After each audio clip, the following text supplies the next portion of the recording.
Welcome to the Outer Realm with Michelle DeRoche and Amelia Pisano. Airing live on the United Public Radio Network, 105.3 FM in New Orleans.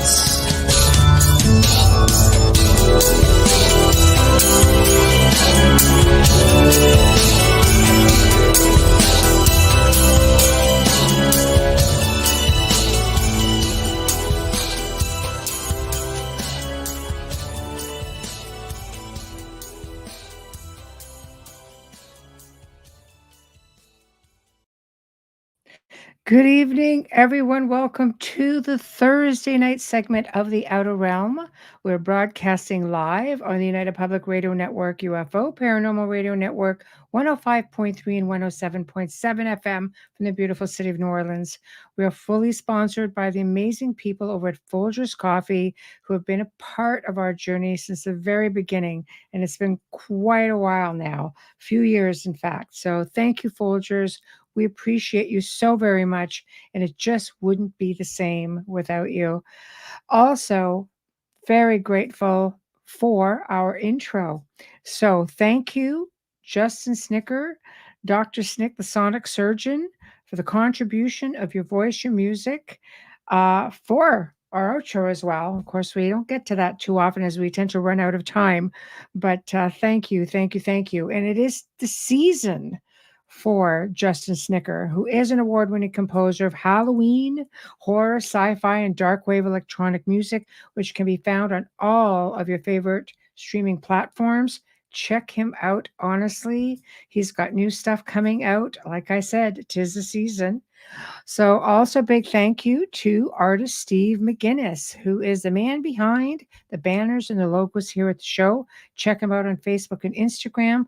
Also specializes in the horror genre, but can do any commission piece you so choose, including books and comics. So check that out. Guys, we are the weekend of the symposium. So that is the Halifax Paranormal Symposium. I'm just trying to get a picture up. Bear with me, bear with me. Here we go.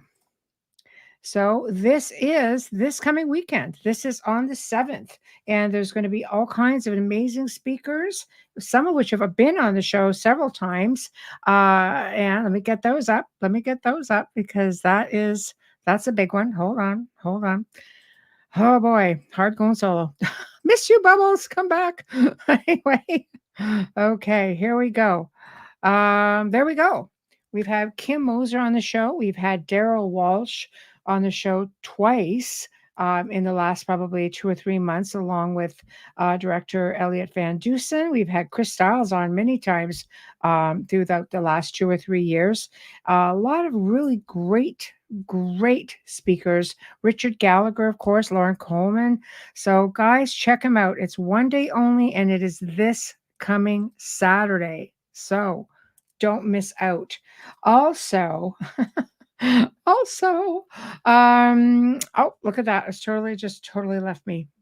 Sorry, guys. Hopefully they'll come back to me at before the end of the show. So tonight, we welcome for the very first time, and I mean, you guys are going to love this, Mark Dawidziak. I really hope I said that properly. Anyway, he's going to be discussing his book, A Mystery of Mysteries, The Death and Life of Edgar Allan Poe. Now, Mark has got like an exceptional background. I mean, exceptional. Just to knock off a few key points, he was trained for his Mark Twain performances by Hal Holbrook. Yes, he does Mark Twain performances. Great friend of Ray Bradbury's. He was also good friends with Richard Matheson, who contributed to many of the stories on the Twilight Zone.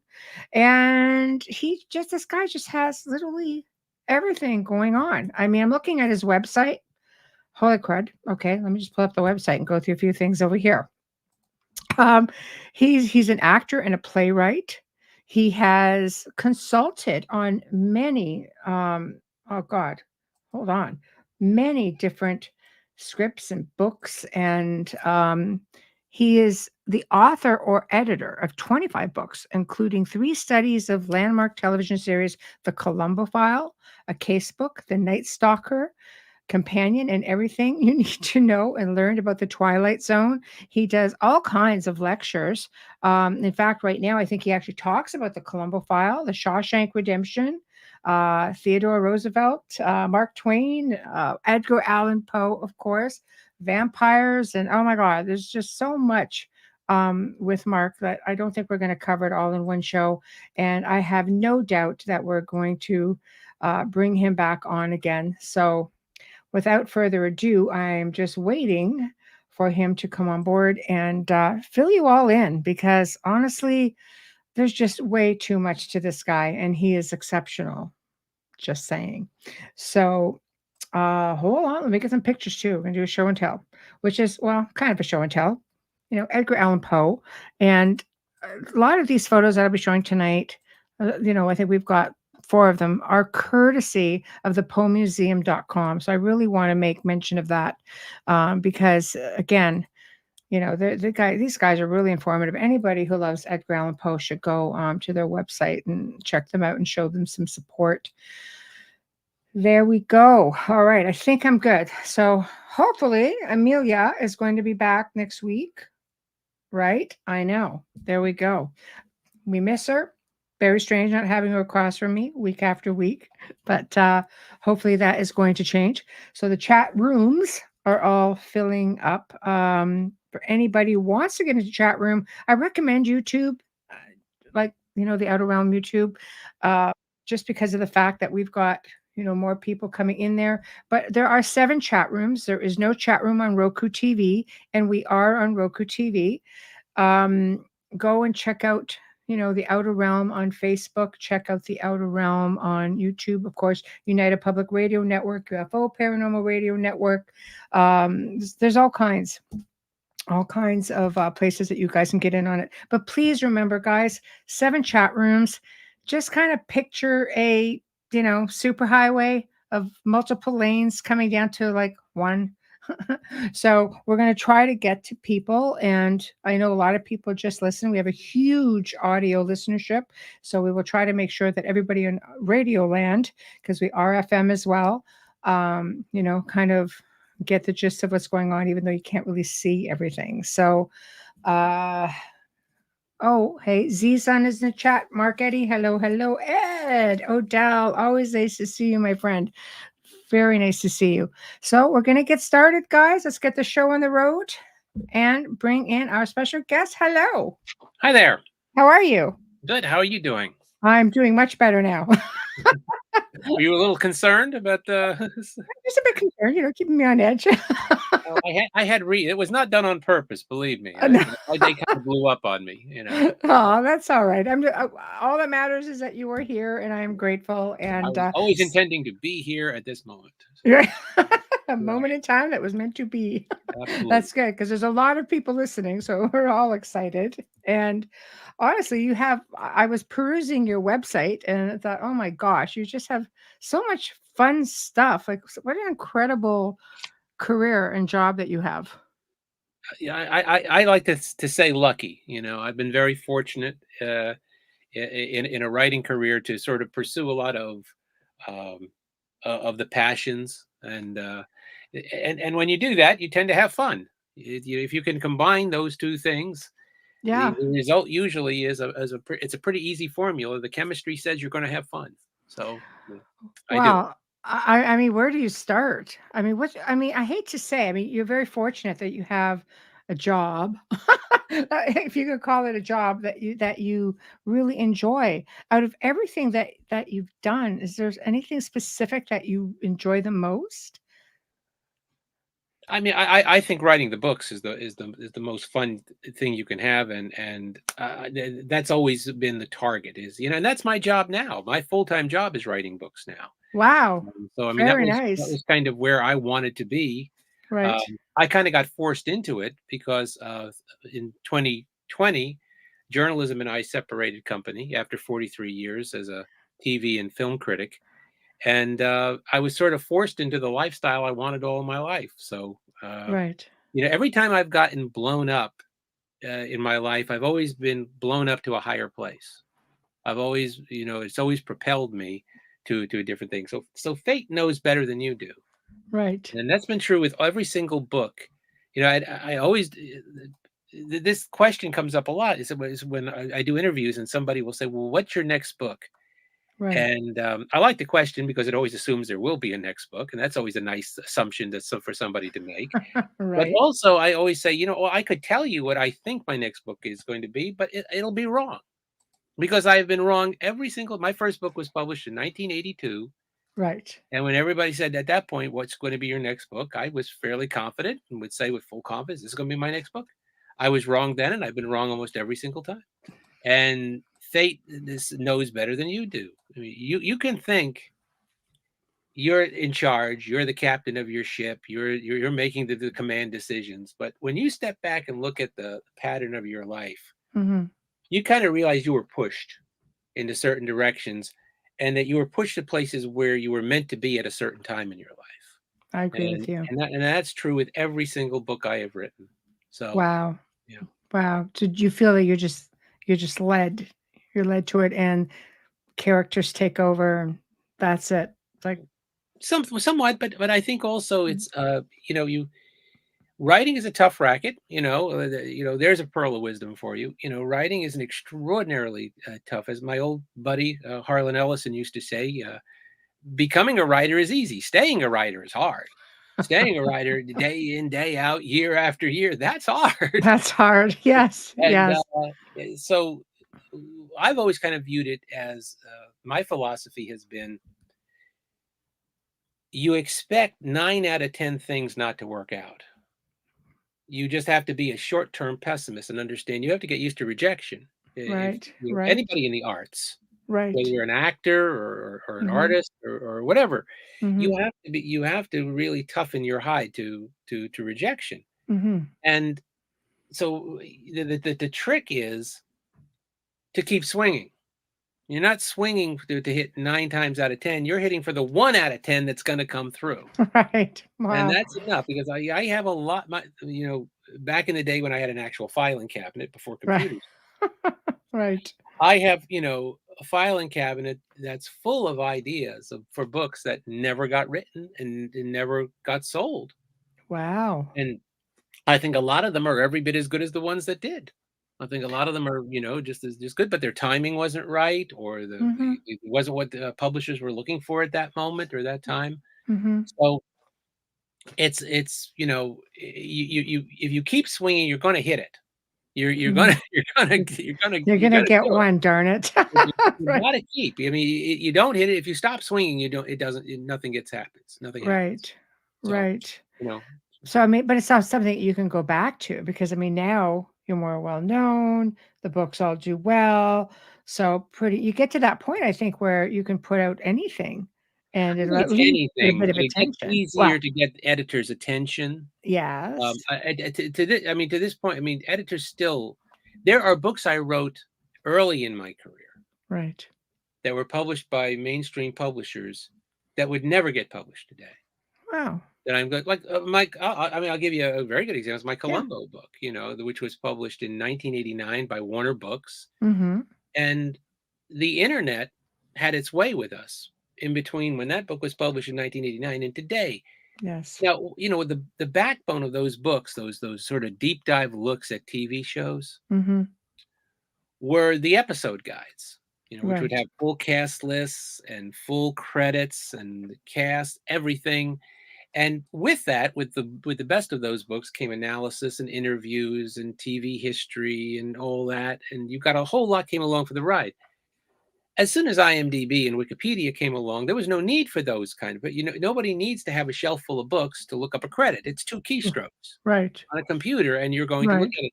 So mainstream publishers stopped doing those books. Mhm.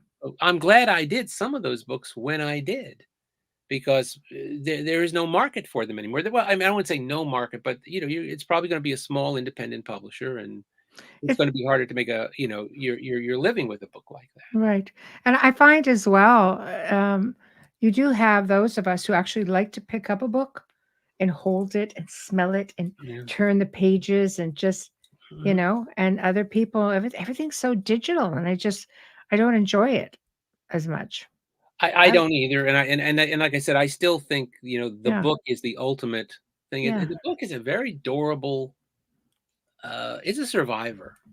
Yes. People have been predicting that the book was gonna die for centuries. Mm-hmm. Every time something new comes along, it's gonna be the end of the book, and people are gonna stop reading, Right. and it's never happened. No. It's never happened, you No, know? and it will outlive technology, because one day, technology goes down, you get a blackout, you get supernova, whatever. The people are going to come to this planet one day and go, what are all these things that are left? Yeah. Books, Mhm. books. Seriously. You So, could, yeah, if there's a way to make money by pushing nouns against verbs, I've probably done it, because I right, got a long newspaper career. I did right. magazines. I've written liner notes and such for DVDs and Blu-rays. Mm-hmm. And back in the VHS days for VHS boxes, I've done comic book scripts, Mm-hmm. plays, Right. novels, fiction, nonfiction. Mm-hmm. Uh, I've pretty much, done it, and I think that's kind of a model too that has. It's hard to be a specialist anymore. It's Right. hard, and unless you're Stephen King, it's hard to just say, "Well, I write one thing." And even Stephen King doesn't write one kind of thing. Right. But I think it's harder to sort of I think you have to be more versatile, and I think you have to be. Mm-hmm. It's really kind of a 19th century model. Right. Sort of the idea of branding. Mm-hmm. And, where you say to somebody, "Well, I'm a writer," and they say, "Oh, what kind of writer are you?" "Oh, there are types. I have to choose these." "Oh, I didn't know that." "Oh," Yay. I mean, Right. eventually, we're probably the name Edgar Allan Poe is probably gonna enter into this conversation at some Of point. course. And if anybody knows anything about Edgar Allan Poe, if your first image of Edgar Allan Poe is probably the master of the macabre. It's probably our grandfather of goth. He is, Yes. our original purveyor of spooky stories. Yes. And the funny, if you had said that to Edgar Allan Poe, he wouldn't know what you were talking about. Right. Because Edgar Allan Poe, when Edgar Allan Poe died, he was only 40 years old in Mm-hmm. 1849. They didn't get around to doing a really good collected edition of his work Right. until the early 20th century. Mm-hmm. And by then, they had enough wherewithal to academically assemble all of his known writing. Mm-hmm. It was enough then to fill 17 volumes. Wow. Really? 17, and that much of it is horror. There we go. Yep, Mr. Poe. that much of it is horror. Right. And yet it's what's defined him. It's what has because and he was and listen, I'm not taking anything away. He was good. He Yeah. was much better at it than anybody else who was doing it at the time. But if Right. you had said to him, "Oh, you're a horror writer," he wouldn't know what you were talking about. He said, "Oh, you mean goth? I write gothic stuff? Is that what you're trying to Right. say?" Right. Well, I guess I have some stories which are, good spookers. But look at everything else I write. I write criticism, journalism, essays. Mm-hmm. I write mystery stories. I write, he would have just thought, well, that's just one arrow in my quiver. Well, if you look at all of the sort of the Mount Rushmore of writers who took the horror story into the modern age in the 1800s, Mm-hmm. that foursome would start with Mary Shelley, Right. Yes. who has a tremendous impact on both horror and science fiction and Right. predates Poe, So Yes. it starts Yes. with Mary Shelley, Yes. then Poe, then Robert Louis Stevenson with Dr. Jekyll and Mr. Hyde and the Body Yes. Snatcher, and then at the end of the century, Stoker with Dracula. Now that's kind of your Mount Rushmore That's right. of the writers, and not one of them would have considered themselves a horror writer, Right. even though they wrote all of the seminal horror stories. I know, of but it was that century. brilliant stuff too. Mhm. You But it's not know? until you get to the 20th century that we start branding people and, "Oh, you're a mystery writer, you're a romance Yes. writer, you're a horror writer, you're a Western writer, you're this, you're that." Yes. And, back then they didn't think they had to choose. They just said, well, Robert Louis Stevenson would have said, "Well, you know what? Yes, today I'm writing Dr. Jekyll and Mr. Hyde, but tomorrow I'm writing Treasure Island. And the next day I'm writing A Child's Garden of Verses. And the next day Right. I'm writing essays." He would Yes. have just been moving from one thing to another. And, Yes. there was something in him that responded to the horror story as there was to Poe. Mm-hmm. But they didn't look at it as defining them in any way. Right. You know, and I think that model is going to be much more of a now modern model, because I think it's going to be difficult for somebody to say I only write one kind of thing. Well, good luck making a living then, because That's true. you have to be Yeah. willing to roll up your sleeves and try a lot of things. Hmm. You know, if you want to write horror, you're probably going to want to write a whole lot of other different things to support that habit. Well, I mean, you look at Anne Rice, for example, Mm. like known for all of her vampire stories, but she wrote erotica before Well, she that. certainly did. Right. Right. So She certainly did. You know, and that's, there yeah. was a reason. I mean, and I actually interviewed Anne Rice a couple times, Yeah. and Very nice. I got her thoughts on Edgar Allan Poe, are in the Poe biography, Hmm. and she she was influenced by Poe greatly, which you can tell with her language. I think more than anything else, you could tell with her language and her specificity of uh, descriptive writing. It's Right. very Poe-like. And one reason was because her father, who didn't really have a lot of money, her father had one of the early, before anybody had tape recorders, her father bought one of like the early model tape recorders. And this is like, we're talking about the 1950s. Right. And this, the people who had them could record, oh yeah, radio shows, so you could listen to it later. Yeah. Well, her father recorded his own version of Poe stories for her, as a little Oh, girl. wow. She was learning Wow. Poe at her father's knee, and she was also learning Poe, almost it being imprinted on her DNA as a child. Yes. So there was Yes. always something, in Anne Rice, I think, that responded to Well, the childhood uneasy, memory, yeah, comfort, yeah. programming, whatever the case may On be. some level, everybody Yeah. who sort of writes horror, no matter how much they write it, whether they write it full time or whether they just write it occasionally, Mhm. the one thing they all have in common is that they respond to the creak of the uneasy coffin lid, or Right. the dungeon door. There's something Yes. in you that responds to that. Yes. And if you read it and you consume it and you do that, it's something we share. You know, Right. there's something in you that, and you don't resist the call. If Right. you hear the call of the creaking dungeon door, you go towards it. That's true. And so and it doesn't mean it's the only thing you respond to, but it's there in you, and it cannot be denied, and it should not be denied. No, I agree. It's one thing, there's always something that is embedded within us, and, I'd be all over the creaking creaking coffin door Well, forever, yeah. this I'm is funny this is like where that. I became a horror fan at the age of 7. Yeah, 1962. right. Um, 1960 to 63, I think. And it was a movie called Abbott and Costello Meet Frankenstein that did it. Oh, I've seen it, I loved it. Yeah, but I was there for the Abbott and Costello half. I was there for the comedy half, because that's up Yeah, to that age. yes, That's what I knew, and comedy was sort of king for me. yes, I didn't know what a Frankenstein was at 7, right. and by that time that movie was over. Mhm, It was mostly because of Lugosi's performance as Dracula in that movie, which yeah, he steals the movie. He's wonderful. yes, And by the time that movie was over, I had been transformed into a 7-year-old horror fan. right. And then I started to consume. Now, in the 60s, that's what we were. There's a bunch of us who sort of grew up in the 60s and Mhm, almost had this kind of shared childhood. mhm, And the reason it's a shared childhood is because there wasn't that much horror. mhm. It's not like today, where there's horror for everybody coming from any angle. You can choose. It's what do you Yes. want?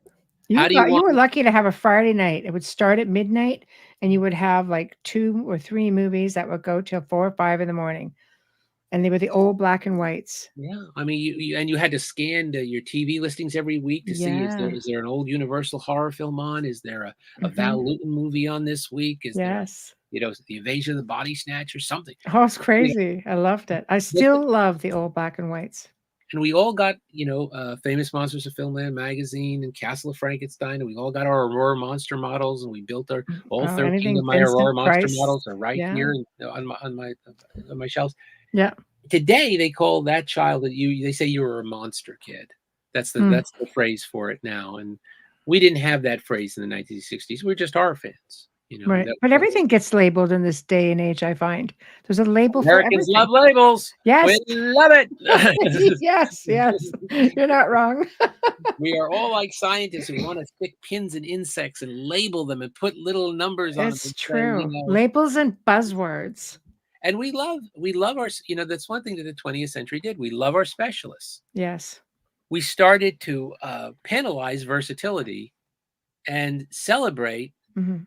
our specialists. Yes. So, like, Alfred Hitchcock did thrillers. Yes. So, Yes. he was but Robert Wise, as a director, people don't think of Robert Wise as the same class as Hitchcock. And if you put all of Robert Wise's credits together, Mhm. he's taller than almost anybody. He Right. did great horror movies like The Body Snatcher Yeah. and The Haunting. He did Yes. great science fiction like The Day the Earth Stood Still. Oh, I know. It's He did excellent. he did boxing movies. He did film noir. He did musicals like West Side Story and The Sound of Music. Yeah. And it's almost like people became suspicious of versatility. Like, well, if Mhm. he has to bounce around like that, is he any Why do you good? think that is? One of the things was because there were critical schools that came in the mid 20th century and on into the 60s. Mhm. It sort of celebrated the auteur theory and the Yeah. idea of, people who specialized, like artists specialized, like, Mhm. of this school. Mhm. And, so versatility in writing and directing, and sometimes even in acting, Mhm. was not looked on as was almost looked on with suspicion, which Hmm. is odd, which is Right. very, very Yeah. odd, you know. And Yes. and writers are built differently. You know, Mhm. there are some writers who are natural specialists and are happy being specialists, and God bless them. That's what they should do. Mhm. There's nothing wrong with that, as they used to say on Seinfeld. There's just nothing wrong with that. Mhm. But you know, other writers feel the need to try different things. And Mhm. you said, you opened by saying, I looked at the things you've written. Well, if you've looked at the things you've written, one of the conclusions you must have come to is that this is one of the most deeply schizophrenic resumes I've ever seen in my life. I loved it. This guy bounces around like nobody's business. It's true, but it's great. It's great. Being I think it is. versatile. Yeah, it I is. think it is. It is because you could just immerse yourself in different things. Like I have interest in so much of everything that is on your website. I go back to Mark Twain for just a minute. I remember being in Jamestown where he stayed. He spent a year at a home there that I was brought to visit of a friend of his, and it was this. Now it's this crazy haunted house, but I love it because the history behind it, the fact that he came up to Jamestown, and it's where he wrote Mark Twain.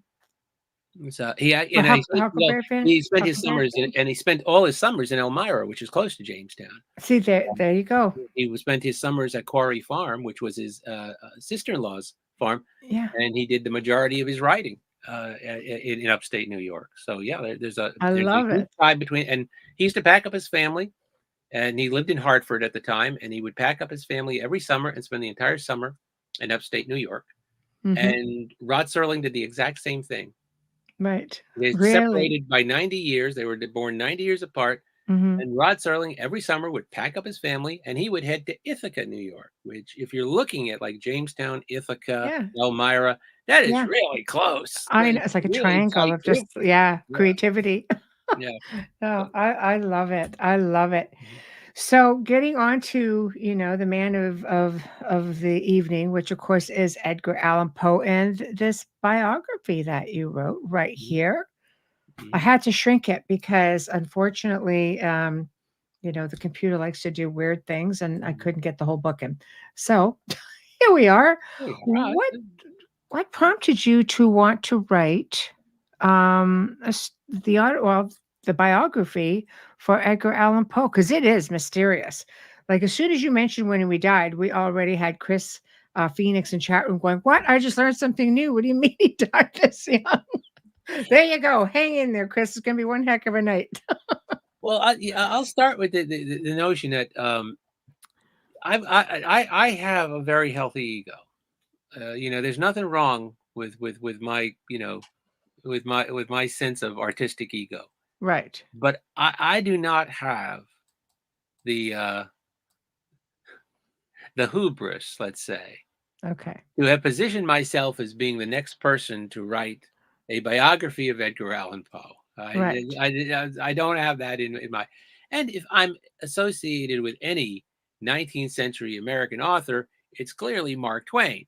Right. Not only are 5 of my books about Mark Twain, but I've been playing Mark Twain on stage for 45 years. I love it. So, and when I started, I was 22 years old, and it took me 2 hours to look like this. Wow. So, I mean, the makeup process got shorter every year. Yes. So, I was, I've given papers at Twain conferences since Mhm.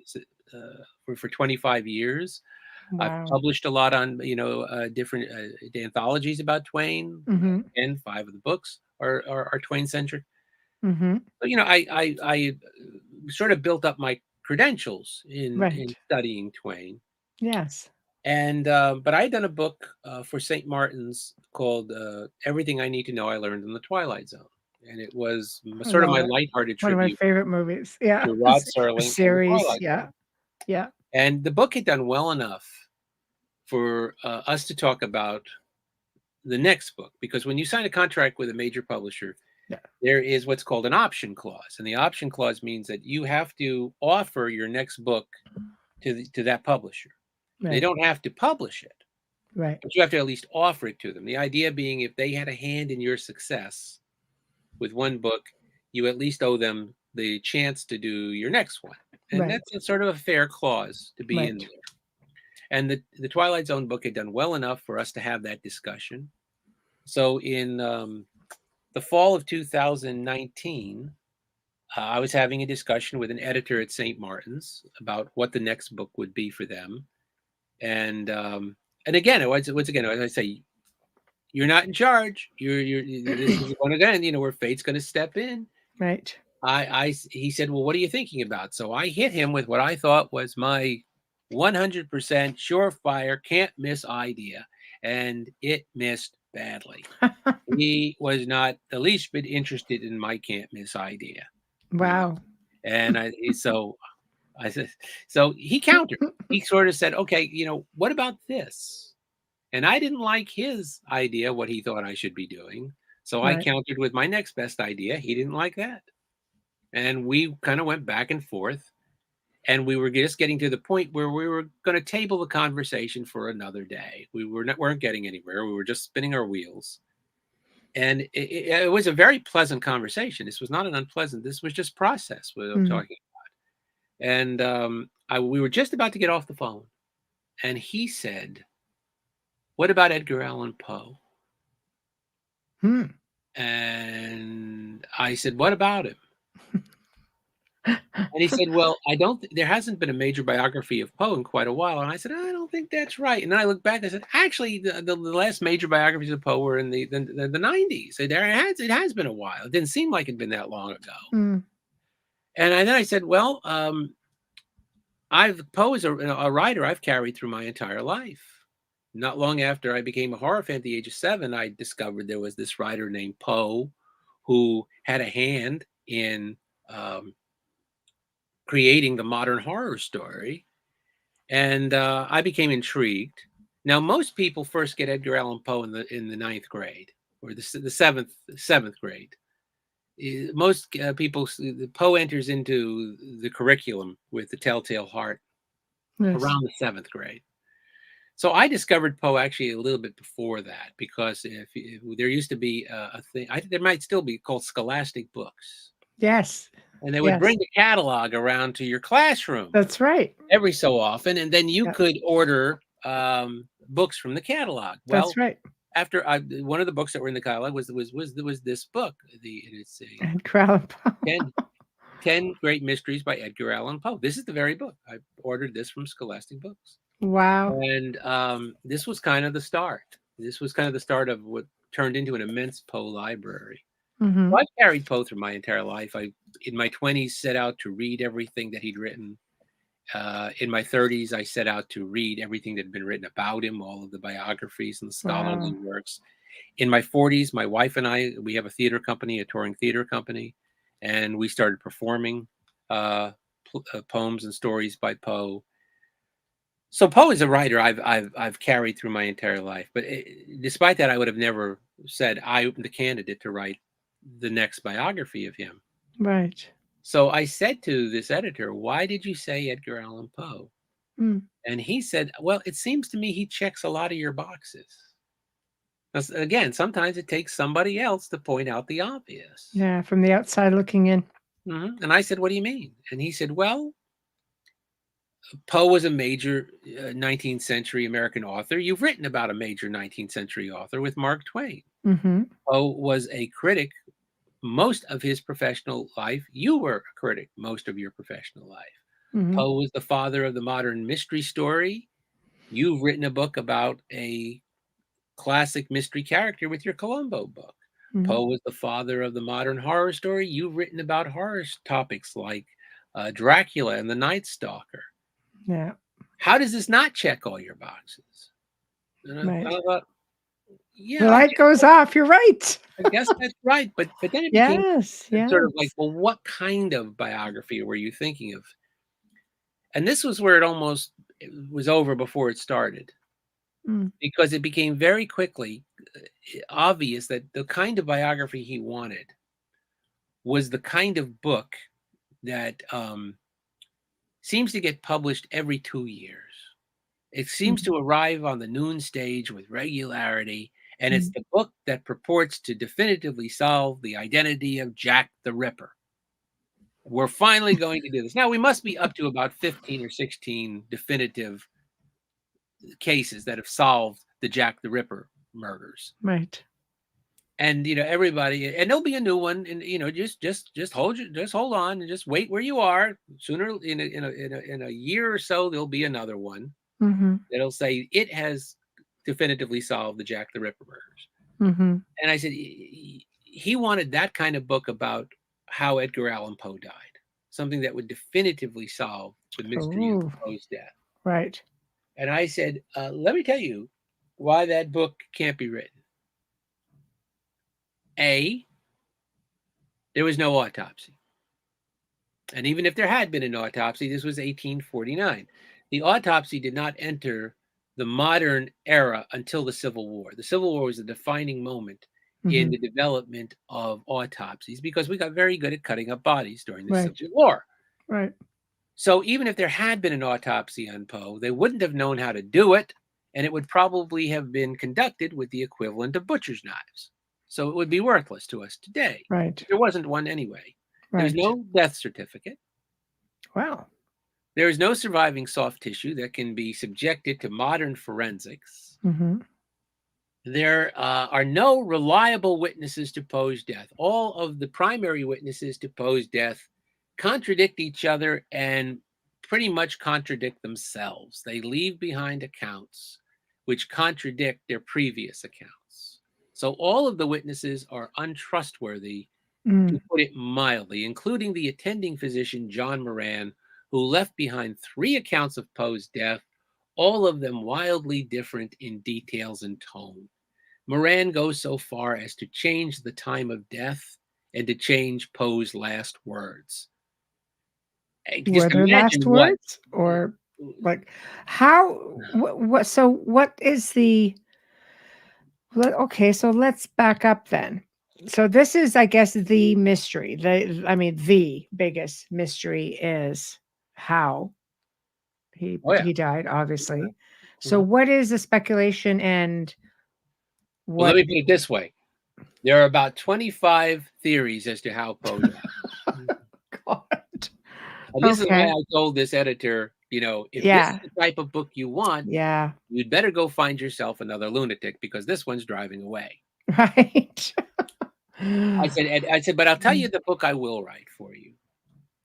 I'll write a book that examines Poe's life through the filter of the mystery of his death, which is one of the most enduring things about Poe. And it's one of the reasons the subtitle is reversed. If you look at the subtitle, it's A Mystery of Mysteries, The Death and Life of Edgar Allan Poe. That's right. Now, one reason is because a lot of discussion of Poe starts with the mystery of his death, and with good reason. It seems to be the starting point. Now, with most biographies, start at the logical point where you usually start, which is when somebody is born. But with Poe, it always seems we start with his death at the age of 40 in 1849. And this enduring mystery, well, it encompasses one of the great literary stage exits of all time. Poe dies in a manner that reflects his two greatest literary achievements. Poe dies under circumstances which are horrific, because he dies, he's lingering, he's in great pain. He lingers for many days at a hospital in Baltimore. He is sometimes out of his head. He's sometimes raving. So this is a condition which would not be out of place in one of Poe's own horror stories. And then Poe dies, and he leaves us, the father of the modern detective story, leaves us with a mystery. In fact, he leaves us with a double-barreled mystery, which is not just how he died, but before Poe is discovered on the streets of Baltimore on October 3rd, he goes missing for 6 days. He gets on a steamer in Richmond heading for Baltimore. By the moment his foot is on the deck of that steamer, a curtain comes down on Poe's life. And he goes missing for 6 days. And we have no idea where he was during those 6 days. A lot of theories about this too. But not one witness came forward after Poe's death to say so much as I passed him on the street during those 6 days. I had a conversation with him at the railing of the steamer on our way to Baltimore. Nothing. So it's like he just didn't exist. It's an amazing stage exit. It's amazing that somebody dies. I mean, there are 3 great stage exits in literary history. The first is Moliere, because Moliere was a playwright and an actor. And he was dying of consumption. You know, what we know today is tuberculosis, what they called consumption back then. Yes. He's dying of consumption, and they are premiering his last play, and he's in it. So he's dying, and he's trying to get through the performance. He collapses on stage. They drag him into the wings, and they revive him. He goes back on stage, and he finishes the production. Oh my gosh. Then he goes home and he dies. Now that's pretty good. That's amazing. A pretty good stage exit, folks. You know. Wow. And there's Twain. Because Mark Twain is born in November of 1835 with Halley's Comet visible in the night sky. Wow. Halley's Comet returns in 1910. And the year before, Twain correctly predicts that he will die when the comet comes back.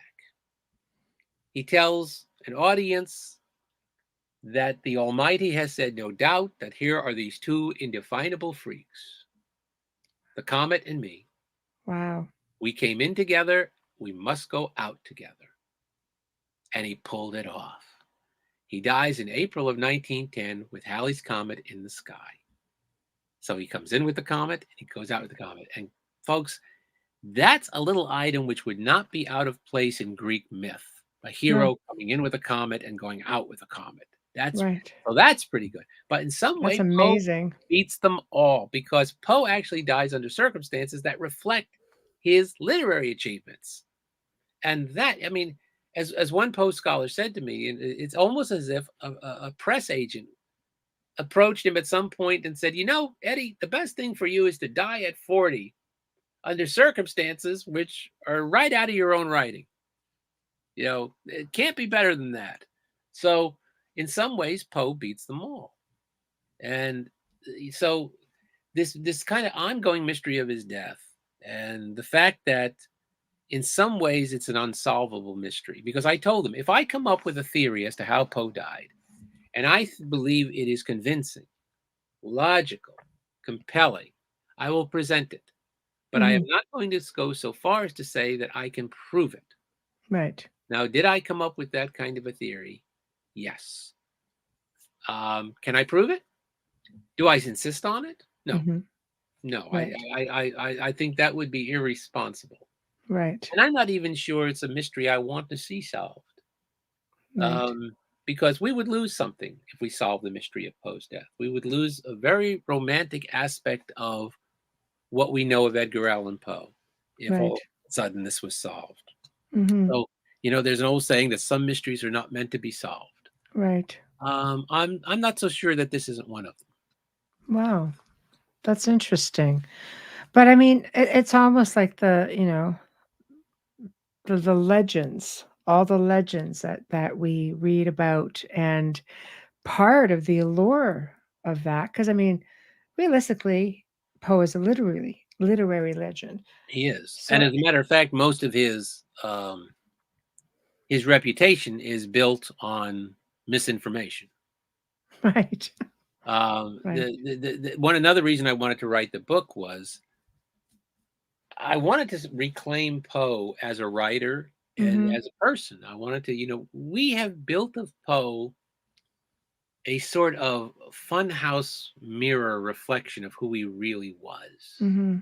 It is a picture that's etched in distortion, and it's based on myth and misinformation. Mm. And the real Poe was probably nothing like you think he was. I feel he sort of had a bit of a sad life, Well, it's really. a very sad life, yes, because he was battling poverty the whole time, and also because he was a genius and he was about the only one who knew it, which Right. is going to condemn you to a fairly lonely life in a lot of Mm-hmm. ways. But Poe had a lot of friends. Mm-hmm. And I mean, one of the reasons I set out to write the book was uh, the stereotype of who Poe was did not match up with the person who must have written those stories. Mm-hmm. Now, this all happens. This all starts. You see, one of the few things we know for certain about Poe's death is that he stopped drawing breath on Sunday, October 7th, 1849. Mm-hmm. It's a fact. And then Yeah. we know that he was buried the next day in a small Presbyterian cemetery in Baltimore Mm-hmm. on a very rainy, cold, dreary day at a service attended by very few people. Hmm.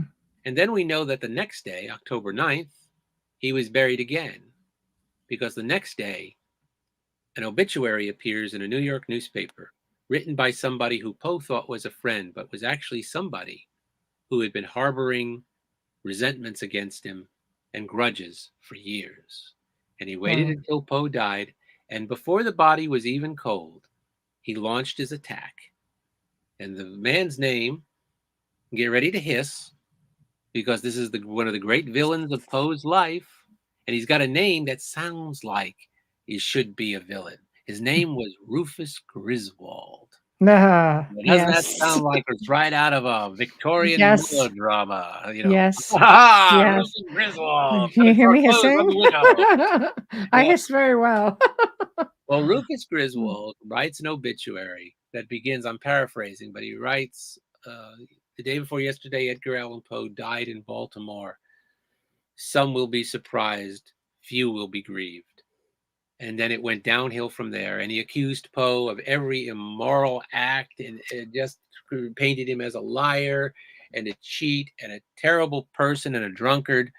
And the damage that Griswold did has not been undone today. It exists yet today.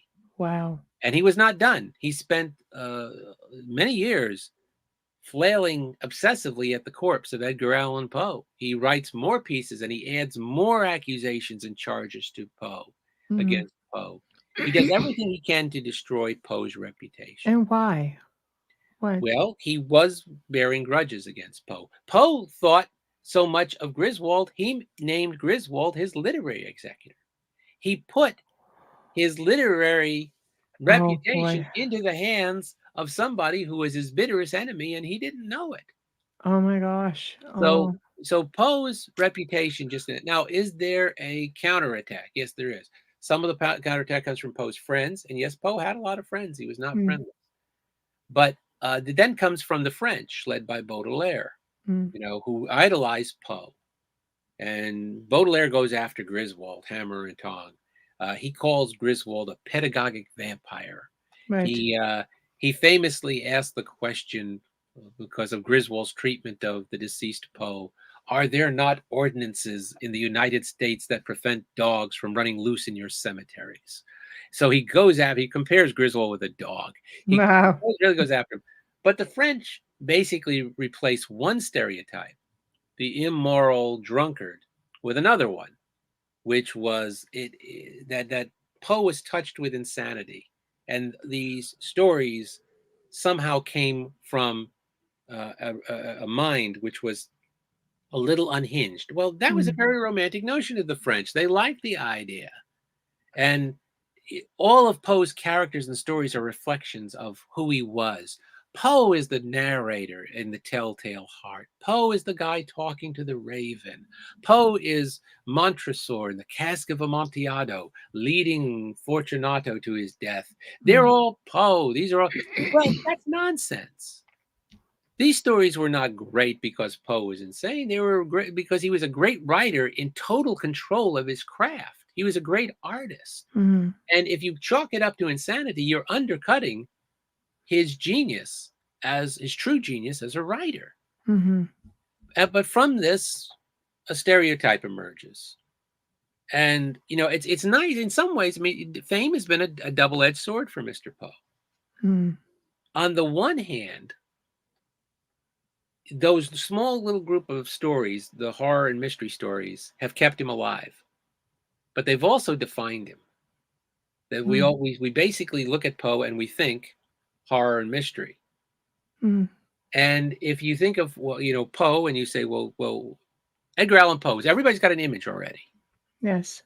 Well, that's pretty good, actually. Can you start? I mean, if I say, you know, Herman Melville, does anybody have an image of Herman Melville? What he looked like? What he, you know? Could you even pick Herman Melville out of a police lineup? You know, but Poe. We put Poe on T-shirts. We make action figures of him. We put him on tea tins, and we put him on plushies. You can go into He's a household name. Yes. You know, go to a Barnes and Noble store, and there's shelves and shelves of Poe. You know, where are the shelves for Emerson? Where's the shelves for Hawthorne? You know, But we market Poe. But we market an image of Poe, which is, again, it's a stereotype. And the stereotype is probably this. See if this sounds familiar. You know, Edgar Allan Poe, a sickly guy with a sallow complexion, deep sunken eyes, a haunted look, probably sitting up in an attic somewhere, surrounded by cobwebs, a raven perched on his shoulder, and a black cat, red-eyed, prowling through the dust and the cobwebs while Poe spins out his tales of horror and terror in fever dreams fueled by alcohol and possibly drugs. And that probably sounds familiar because that's probably an image most people have of Poe. Well, here's the secret. None of it's true. Not a bit of that is true. Poe was nothing like that. He was athletic. He was healthy for most of his life. It's not till the last couple of years that he really starts to look sickly. He doesn't even wear a mustache for the last 2 years of his life. So if you had passed Poe on the streets of Philadelphia in 1843, you would have seen a man moving at a brisk pace with a military gait. He'd been in the military. He was a good soldier. He was promoted as high as you could be as a soldier to a sergeant. And he never lost that kind of military gait. He walked everywhere. He could win any jumping or leaping contest because he was so athletic. He was a good boxer. He was funny. He was witty. He wrote as much humor as he did horror. We just don't read it. Yeah. This is not a vision of Poe that we're it's accustomed to seeing, young Poe. Yeah, and remember, he only lives to be 40, and all of our images of Poe, all of the established images of Poe come from about 7 or 8 photographs, what were called daguerreotypes, and a few oil paintings, a few portraits. That's it. We've got maybe 10 or 11 images of Poe from his entire life. And most of them are from the last 2 years of his life. And they're all from the last 6 years of his life. So we don't Yeah. even know what he looked like for the majority of his life. This is the one you're showing is from 1847. Wow. This is the beginning of the end. He still looks pretty healthy here, and this is the Mm. only picture that has even the hint of a smile. He almost has this kind of Yeah. little suggestion of a smile. This is sometimes called the David Niven picture because he looks a little dapper. Right. But this photograph, you look all the photographs that follow this, you can see Poe. This is a sick man. He's getting sicker and sicker as the years go on. Right. So all of our pictures, most of the images that we know of Poe come from those last 2 years when he was a very sick man. Right. And most of them are the daguerreotypes. And daguerreotype, nobody smiled in daguerreotypes. That's true. You see, this is a daguerreotype, what you're showing now. Mm-hmm. And this was taken a bit after the previous. Look how the difference in him. Yes. This is some guy. Something's going wrong with Edgar Allan Poe. His health Right. is going off the tracks. Right. So he's starting to look a little puffy. He's starting to, so he is. But this is the image of Poe we have. Yes. But it's based on. And the other thing about daguerreotypes is they were done in studios. Mm-hmm. You sat in chairs in a studio, in very uncomfortable chairs, and the chairs had braces. And that was to keep you still because the lens had to stay open for a long time. There was even a brace that held your neck in place. Right. And you were told not to smile. Everybody looks constipated in daguerreotypes, the statesmen, presidents, everybody. Yeah. And one of the reasons is because you were told don't smile because it's hard to hold a smile for any length of time. Right. So everybody was told look serious.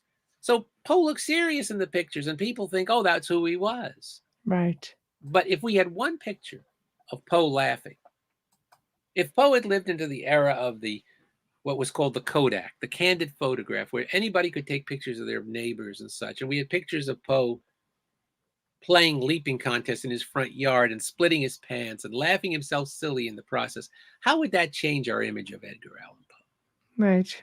So Poe is just not who we think he is, and we've built this kind of stereotype. And then the 20th century, the pop culture takes over, and we take all of that, confusing him with his unreliable narrators, the French wanting him to be, a little bit crazy, Mm. the damage done by Griswold, and we mold this kind of sickly master of the macabre image that this grotesque caricature that we make of Poe. Mm. And the real Poe was nothing like that, and the real writer was nothing like that. He was a very serious writer. Right. Somebody, if you know something about Poe, some people will say, well, he was an alcoholic. He had a problem with the bottle. Yeah, well, yeah, he did. Alcohol was a problem, but it probably wasn't the problem you think it was. Mm-hmm. Is that the record's fairly clear. From the moment that Poe kind of takes his first real drink as an adult, as a student at the University of Virginia in Charlottesville, all the way to the end of his life, all the witnesses to his drinking say the same thing. It took very little alcohol to get Poe roaring drunk. Mm-hmm. Poe was never one to savor a drink. He would throw it back in a gulp. Right. And then it would be like he'd been drinking for hours. It had an immediate and terrible effect on him. Right. Right. And then it took a long time for him to get over it. It wasn't just a simple morning hangover for Mr. Poe. It took days to get over the drinking, which means alcohol had a devastating effect on his system. And it also means he probably was allergic to alcohol. Mm. Now, he wasn't drinking all the time. There are these long documented periods of sobriety where 12, 14 months, he wasn't touching it. He wasn't going anywhere near it. And during those times, he's a very careful, exacting writer. He's revising his stuff constantly. He's writing all sorts of stuff, not just horror.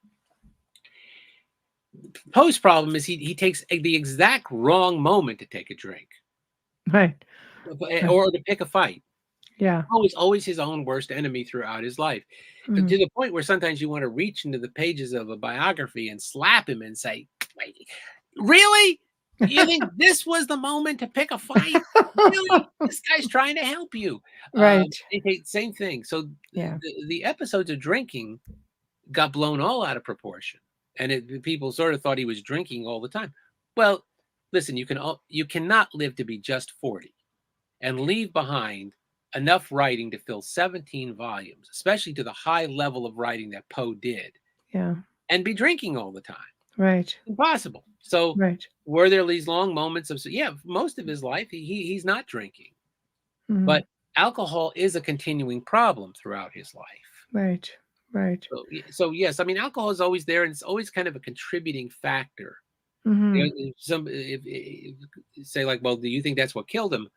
I'd say no. I don't think alcohol killed him, but I think alcohol was an accomplice. I think alcohol undermined his health. I think it was a contributing factor. I think it had such a devastating effect on his system. It weakened his system, and it certainly set him up for, other causes. Mhm. So I think, if it's not our primary suspect, it's not our primary person of interest among all the possible causes, but Mhm. it's in the room as an accomplice, Right. So I do think I don't dismiss alcohol as a Mhm. problem in Poe's life, but I do try to put it into some kind of proper proportion to Poe. So Right. that's what I say. The part of the whole aim of the book was to sort of shatter the myth, shatter the caricature, and replace it with the image of the real writer, the real person who wrote that. You know that in his lifetime, Edgar Allan Poe was not best known as the author of stories of horror and mystery? It would be hard to imagine him well known for anything else. No. And he wasn't best known as a poet. He was best known in his lifetime as a critic, as a literary critic, as America's leading literary critic. Really? He wrote a vast amount of literary criticism for various magazines. And he was so feared and he was so tough as a critic, his nickname was the Tomahawk Man. And Never knew that. he had a lot of enemies. Wow. But in his lifetime, Poe was known first as a critic, second as a poet, third as the author of stories of horror and mystery. Our century has reversed that order. We know him first as the author of horror and mystery, Mm. secondarily as a poet, and third, if you know it at all, as a critic. And that's only three of the major accomplishments of Poe's life. He So was a there would be a lot of people out there who would want to see him dead. I don't know if dead, but he made a lot of enemies. Ill will to a bad critic who can do damage to a career. He was dismissed mostly by the elite because Poe understood. He was a very good critic, but we know it today. Mm. Today we realize just how good a critic he was because the people he championed were really good. He championed people like Hawthorne and Washington Irving and people who really deserved to be remembered. And the people he went after deserved to be forgotten and dismissed. Right. And, one of the reasons I also reversed the death and life of Edgar Allan, one of the reasons I reversed it was because in his lifetime, Poe got very little money. Mm. He battled poverty. He'd write, there were no copyright laws, so he would write something like The Raven. He'd get paid $45, $50 for it. And be And then done. it would be reprinted in every newspaper and magazine up and down the coast. And he would not get another dime for it. Mm. So, Poe understood he was a genius and he understood that he was ahead of his time. Mhm. And, I said to one Poe scholar while I was writing the book, you almost wish you could go back and tell him and say, Yes. you're going to be the one they remember. Mhm. They're not going to remember. They're not going to put Emerson on T-shirts. They're It's not going to true. make action figures of Thoreau or Longfellow. Right. You're the one they're going to remember. You're going to become the best read American writer, not just in your country, Mhm. but around the world. And it's not going to even be close. And when I said that, the Poe scholar looked at me and said, I think he knew. I think he knew. And then I said, you Interesting. know what? I think you're right. I think he did know. I think he knew time was on his side. And that's And one of the things is, you go back to the idea that he gets buried, in Baltimore, he gets buried by Griswold. And then, in 1875, he got buried again because they dug him up. They dug up why? Why? Why did they dig him up? was where they put him originally in a small cemetery in Baltimore. They wanted to put up a big monument. By 1875, there was kind of starting to get this idea in Baltimore that maybe this Poe guy was worth paying some attention to. Mhm. They wanted to put up a nice monument to Poe. but there wasn't room for that monument in the little part of the cemetery where he was. They wanted Right. in a different part, so they had to dig him up. So they dug him up and they buried him again, you know. And then Poe gets buried again in the 20th century under sort of all of the marketing and grotesque Edgar Allan Poe, our master of the macabre, Oh my and all the God, pop the poor culture man. has its way with him. But here's the wonderful thing. If you know anything about Edgar Allan Poe stories, here's the one catch-all rule. Nothing ever stays buried in an Edgar Allan Poe short story. And, I completely am with you on that. and Poe is not going to stay buried either. No. He is going to emerge triumphant from the grave and have the best afterlife of any American writer. He is But- going to outlast, outshine, outperform all of those writers who are supposed to outlast him. Right. Poe is gonna have the last laugh when it's Right. all over. And that's the main reason I reversed the subtitle. And it's the death and life of Edgar Allan Poe, because he's gonna overcome the death. He is gonna however he died, he's Right. gonna overcome it, and he's the most alive American writer today. Right. Right. Despite everything. Despite everything. And despite all the efforts. And it's wonderful. I mean, you think about it. Everybody, you know, one of the things that's been Poe's good friend in all this, not only the pop culture has done its share to keep him alive, you know, starting in the 1930s with the Universal films with Boris Karloff and Bela Lugosi, like The Black King, The Raven, and in the 60s, the Vincent Price films for Roger Corman. But right up to date, no American author has the street cred that Poe has. He's on the cover of the Beatles' Sgt. Pepper's Lonely Hearts Club Band album. He's not only on the cover, he's got the top central position. He is name-checked in songs by John Lennon and Bob Dylan. He is been shown up as a character in episodes of The Simpsons and South Park. He has been parodied and redone all across the spectrum. He's mentioned in the Wednesday series, it seems every episode he is in some way mentioned and referenced. It's not, nobody's got the street cred that Poe's got. And so this is the most amazing afterlife of any American writer. And yeah, because you know what? He's a poor guy, has just had the worst breaks. Like he had a childhood love, you know, or a youthful love. And he got derailed from Amara, right? And ended up, I think, before death, reconnecting with her. Yeah, he was good. They had an understanding. Mara Royster and was his childhood sweetheart. And when he went away to the University of Virginia, they considered themselves engaged. He promised to write. Her father was dead set against the match. Yeah. So he intercepted her letters. The letters that he sent to her. She thought he'd forgotten about her and broke his promise. And then, with her father's urging, married another man. Poe goes back, find she is betrothed to another man. You know, and she thinks he didn't write. He was writing regularly, and the father was intercepting and destroying the letters. So he, you know, this is one of the. But this is a guy who loses loved women in his life all the way through. This is right from the start, because his mother dies, who's a great actress, Eliza Poe. She dies before he's 3 years old, and he's at the deathbed, and he's taken in by the Allens, which is where the Allen part of the Edgar Allan Poe comes from, Richmond. He's never adopted, so he's always made to feel like not truly accepted. But he does love his foster mother. She dies. He sort of idolizes the mother of one of his best friends, and she seems to be somebody who really understands him. She dies, you know, and then his own wife Virginia dies of tuberculosis in early at the age of 20, at the same age that his mother died, in her early 20s. So he loses women. You know, you see in Poe the theme of idealized young women dying young. Those are in a lot of his stories and a lot of his poems. It's Yeah, an it said that he was very anthology. much at peace in his life with his sisters. Um, he's very much at peace with when this is kind of like there's no way to make this sound good today, because this you say this out, you might as well say it out loud, but it's going to sound icky. Right. I like Yeah. that. We'll go with icky.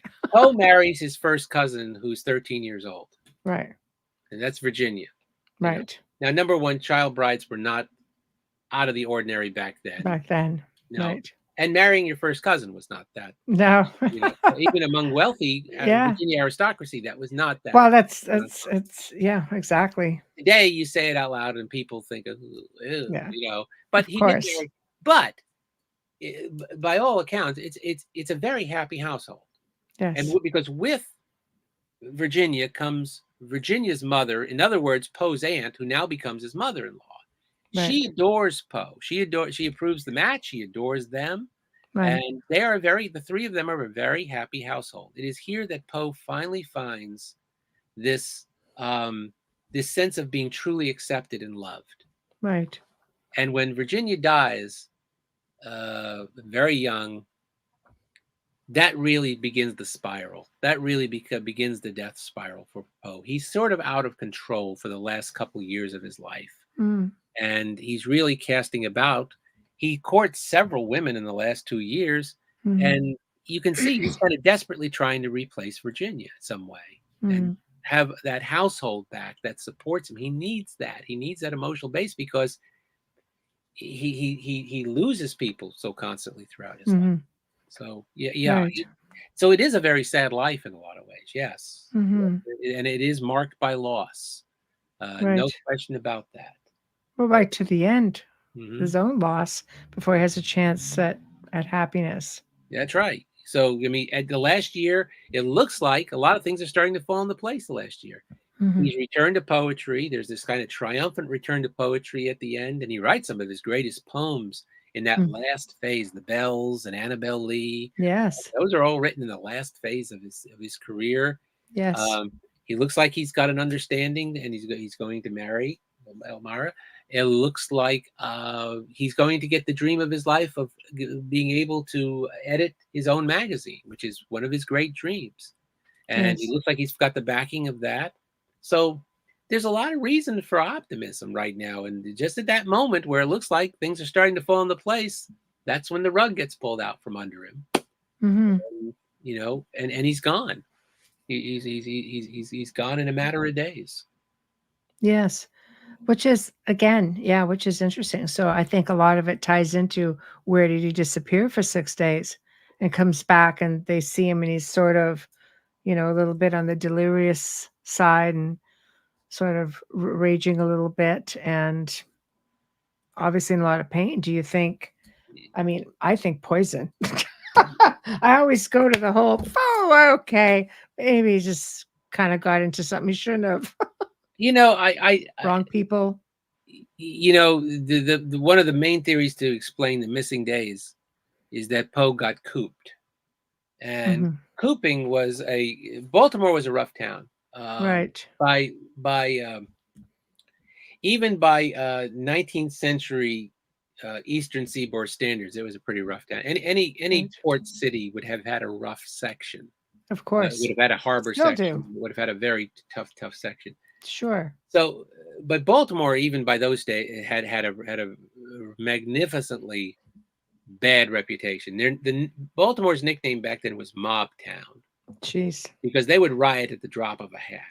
Right. And they took their rioting very seriously. When they rioted, they would, they would drive the mayor and the sheriff out of town, and they would have to bring in the militia and the army to restore order. It would take days. Wow. They would burn down the houses of leading citizens. Mm-hmm. They rioted regularly in Baltimore. So Poe leaves Richmond. He heads for Baltimore.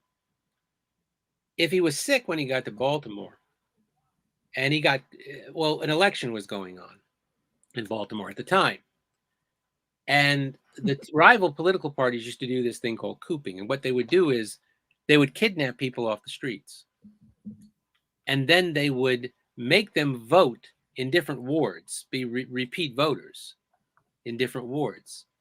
And Mhm. in between, they would keep them captive in pens, or coops, like chicken, what they call like a chicken coop or a pen, Mhm. and so it became known as cooping. Hmm. So one of the theories is that Poe ends up in Baltimore, and he gets cooped. And one of the things they would do they would change your clothes, so to keep you from being recognized as you went from polling place to polling place. Right. And he was found in clothes that were not his own, ill-fitting clothes that were not his own. Okay, so that might make sense. It's a very Baltimore explanation, and it's a very good explanation to sort of suggest at least part of the missing time Mhm. of where he was. And if he was a sick man at this point, and he was kept in, a cold, barren place, it It would have would have been got worse. seriously undermining his health. Right. It would have been seriously, a case of undermining his health. But there is a murder theory. There is a Mhm. theory that the Roysters did not approve of Poe as a match, and Mhm. that her brothers followed him and beat him to an inch of his life, and that this led to his death. I don't buy that one for a second. There's no Mm. proof. There's no evidence of that. And Right. Poe's body was examined when he was taken to the hospital. If he had been beaten, there would have been obvious physical, Bruises and such, yes. and there was none. So Right. I But I mean, to be cooped, would there be evidence? I mean, you go there to disappear, right? And no, go, well, no evidence has ever, nobody that was right, like, if he had been cooped with somebody who came forward and right. said, yeah, I was cooped with him, I was kept in a, no, there was no. Nothing like that. It's a Hmm. theory. It's a theory, Right. and we have no evidence that supports it, other than the fact that there was an election going on the day Poe was discovered insensible on the streets of Baltimore. Hmm. It fits. It Right. but it does but it fits, and there's no proof. So, you know. Right. And Right. the other problem with how Poe died is, as a forensic pathologist told me, who examined the case for me, Poe died under what is called non-specific symptoms. Now, non-specific symptoms are symptoms that can be caused by any number of possible causes. Hmm. Poe was delirious. He was feverish. His nervous system was shot. He was out of his skull some part of the time. Now, that Hmm. can be caused by a lot of different things. Hmm. It can be caused by encephalitis. It can be caused by what they call brain fever back then, or Hmm. what we now know to be inflammation of the membrane. It can be caused by rabies. It can be caused by all sorts of things. Right. It's a very Those are very common causes, symptoms. So you can bend a theory around the symptoms. You can bend your theory. You can say, "Well, I think it was a brain tumor." Okay, that works. Right. I think it was rabies. Okay, that works. Right. Um, I discount a lot of the established theories because uh, of probability and evidence. Mm. Like rabies became a very popular theory, but Mm. the record's pretty clear that Poe took liquids. He was in the hospital in Baltimore for a few days, and it's pretty clear he took liquids. And if you can swallow liquids, it ain't rabies, because you Right. become hydrophobic if you have rabies. And Hmm. the very idea of swallowing water will make you foam at the mouth. Right. So I don't think it was rabies. If he took one sip of water, it wasn't rabies, and I think he did. So Right. I discount murder. I discount Right. rabies. Right. Um, for a Right. while, one theory was illuminating gas, because the gas that they used in the lamps of the time was giving off fumes, and that the illuminating gas that he was always writing, he was always hunched over. But what Hmm. that doesn't take, that sort of plays to the stereotype of Poe, that he's always Hmm. at the desk. Poe got out a lot. He walked everywhere. He was not wealthy enough to own a horse or carriage, so he Hmm. walked everywhere. He got a lot of exercise most of his Hmm. life, and he wasn't cooped up most of his life. And guess what? One of the few things we can test is hair. And we do have samples of Poe's hair. There was a custom when somebody died that you would take Yes. snips of hair. So we have a lot of actual snips of Poe's hair, and some of that has been tested. And what it has shown is that his levels of illuminating gas are way below lethal levels, way below. anything that could have caused him. So we sort of say, well, we don't think it was illuminating gas. Right. So Did you find anything in the samples that could give you a hint aside from what it's not? no, as a matter of fact, a lot of what we discovered from the hair is actually good. We found out that his diet was good, that he actually had a very good diet, a lot of fresh seafood, a lot of Mm. vegetables, a lot of, he actually seemed to have had a very good diet. Right. And that's something we owe you. The myth of Poe is that, the family lived on bread and molasses for months at a time. And that seems to have been Hmm. nonsense. Right. So we actually found out good things about his levels of things that would have killed him. There's nothing in the hair samples that show anything that Hmm. that would have been a good cause of death. Hmm. Right. So what dare I ask, or do you just want to save it for go out and buy the book? I don't want to ruin the book for anybody who is, yeah, I do have a theory, and I do think it's a good one. And I Okay. do think that it's I treated all of the various causes like I was a detective on the case, and all of the possible causes were suspects. Okay. So what I kept saying was, if this were a murder investigation, which suspect would you keep having back in the room? Which is the one we'd keep drawing back into the room? Which one has the most means and opportunity? Right. Which one is our primary person of interest here? Right. And then who are our main accomplices? That's kind of where the book leads. The book leads to that theory. Right. And again, I don't want to, because No, of it is course not. kind of the end. It's the last. Defeats the purpose. It's Yeah. the So bang. I don't want to say what it is. It Right. is kind of out there, but for a lot of people want to read the book, it is kind of getting to the end. Right. Getting at the end. Right. So, but again, I don't insist, because I basically say I think this is the best theory as to how Right. he died. Right. But I can't prove it. I'd love to be able to say I can prove this, but I Hmm. can't. And I don't. Again, and I'll take that back. I don't want to say I would love to be able to prove it, because I don't think I would love to be able to prove it. I think I want this to remain a mystery. You want it to stay a mystery. Yeah, I do. Yeah. I do. I think it's one of the it is one of the enduring things that keep him alive. Ironically, his death is one of the things that perpetuates his memory in his life. Right. And so, Well, we love our it serves him very legends. well. We Yeah. love our mysteries. We love our legends. And I agree with you. I think if you solve the riddle, you solve the mystery, then all of a sudden, he just sort of slips away. Yeah. Yeah. And then it's just one more death. It's just one more. Oh, Yeah. okay. So I'm again, I like the idea Hmm. that this is, the title, A Mystery of Mysteries, comes from one of his poems, Spirits of the Dead. It's Right. not one of his well-known poems, but I love it. And, Hmm. my wife and I perform it. Sarah is a wonderful actress.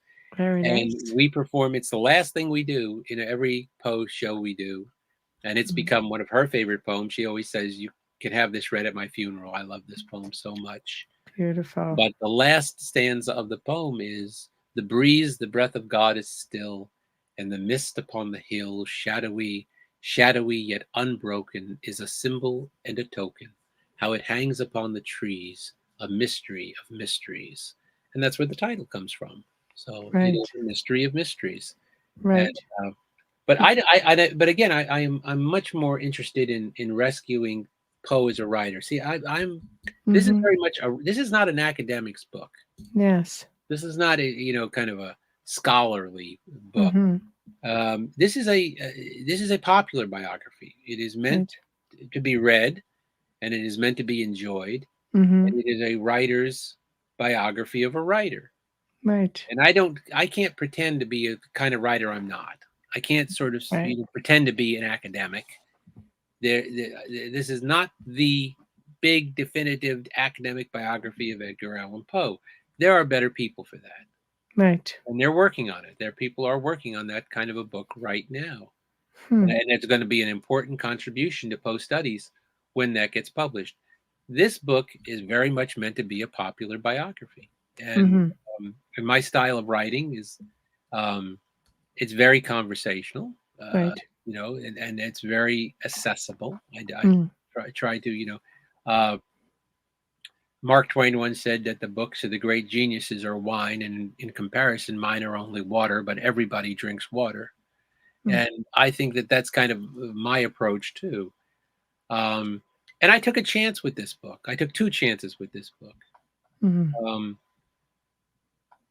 Yes. one was that I have a dual timeline. You know, Mm. the book the book goes between two different chapters. One chapter will take you through the last few months of his life, Mm-hmm. and then they alternate with chapters looking back at the bigger sections of his life until the two timelines meet at the Mm. end, and you get my theory as to how he died. Right. So I came up with a technique which was different than the average biography, which basically goes A to Z, birth to death. Mm-hmm. Well, Poe was not he didn't play it safe. So, I don't think a biography of him should not play it safe. Right. And the other thing I did was I did interviews. And he's like, well, how do you do interviews for somebody who died in 1849? There's nobody alive who knew Edgar Allan Poe. There's Mm-hmm. nobody alive who knew anybody who knew Edgar Allan Poe. Mm-hmm. So I did interviews with all the leading Poe scholars and biographers. I interviewed forensic pathologists and forensic anthropologists, Mm-hmm. medical historians, um, Good specialists. reason. It lends to your theories of credibility. I think it It's was a also good the way to way. go. Again, I can't pretend to be another writer. I was a journalist for Yeah. 43 years, and that's Yeah. how a journalist operates. Like a journalist or a documentarian does interviews. Yes. And to me, as a detective on the case, these were my witnesses. These were the Mm. people I went to and said, what do you think? And not the least of which of the people I went to were horror writers, and horror directors, people like Mm. Stephen King and Anne Rice, Mm-hmm. and actors like Vincent Price, Yes. and directors like Wes Craven, Yes. who understood what it takes to do this and do this at a high level. Mm-hmm. And this is one of the things that led me to sort of believe that Poe wasn't the person we made of him. Right. And that is that one thing I found in common with all these people, Stephen King, Anne Rice, Ray Bradbury, Wes Craven, Mm. all of them had great senses of humor. They were very funny people. Mm-hmm. And when I remarked to Stephen King about this, he said, well, of course, if you did not have a sense of humor and you did this, you'd go crazy. You I can need a see sense that. of humor to ground you if you're going to explore territory this dark. Yes. I could see that completely. And humor and horror are twins. They are flip sides of the same coin. They're the two metaphoric devices we use to approach things we don't like to think about. We don't like to talk. They allow us to address really difficult subjects. Mm-hmm. And they're easily dismissed by critics, too. They're two of the hardest forms to write and to be true masters of. Mm-hmm. But I noticed that all these people had great senses of humor. And Stephen King, he said, horror writing's cathartic. We put it down on paper, and then we give it to you. It's your problem now. We're done with it. Right. And then I thought, no, wait a minute. If Poe was so good at this, then doesn't it sort of logically follow that he had a sense of humor? And it turns out he did. He was very funny, very witty, and he wrote a lot of satire, hoaxes, humorous pieces. We just don't read those pieces today. Right. But even some of the horror stories are richly funny. Cask of Right. Amontillado has some dynamite laugh lines in it. And Right. It's a terrible story. It's a grisly story. Right. But it's also very funny. Right. So one of the things you literally learn is that you don't think of Edgar Allan Poe as a comedy writer. No. But he was. He actually did write as much humor as he did horror. And he did have a sense of humor. So the one thing we deny him is the one thing he must have had. Right. He had to have had a sense of humor to have done this well. Mm-hmm. He did. Right.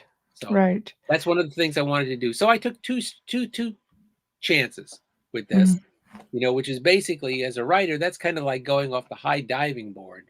Just hoping there's It's water. a chance. It's Yeah, a chance. hoping there's water when you get down there. Yeah. So if anybody doesn't like this book because of the structure, I can't blame them. Yeah, okay, it's not your book because I did write it this way, and I made every intention of writing it this way. Right. But I can't pretend to be a different kind of writer. No, no. Well, I mean, I think I like your approach. I Well, like thank you. the I yeah, hope you're so. welcome. I think we concentrate so much on the macabre side of everything that we sometimes forget that these were real people. They had, real lives. They had ups, they had downs, sad stories, happy stories, diversity. And I think when people delve into it, because we love our mysteries, our legends, and we love, the whole age that surrounded him, like you say, Bram Stoker was a big one. Mary Shelley.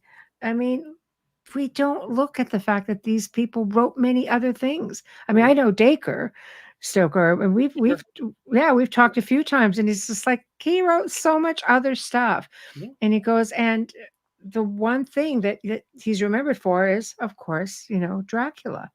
And you look at Poe, it's the same idea. It's the Raven, it's Annabelle Lee. It's like there's so many, which leads me to this question.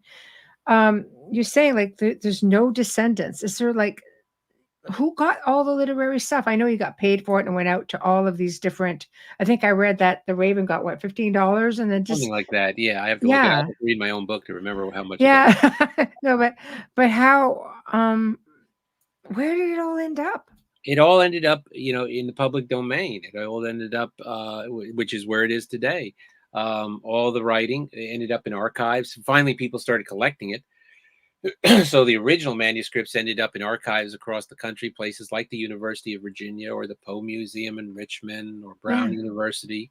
But I think you hit on something there when you were talking about the this kind of obsession with the macabre aspect of somebody's career. Mm-hmm. I think that's one of the things with Poe that has perpetuated it. I think people don't really want to hear that he wasn't that guy. And I think Right. it's because they're afraid we're going to lose the fun Poe. Right. You know? And it's sort of like, well, what I'm trying to say is, Poe didn't write those stories because he was obsessively that macabre guy. Right. He wrote those. One of the reasons he was so good in writing those stories was because he was interested in everything. All of that fed this genius with the horror stories. It Yes. wasn't because that's the only thing he was interested in, and that's the only thing he wrote.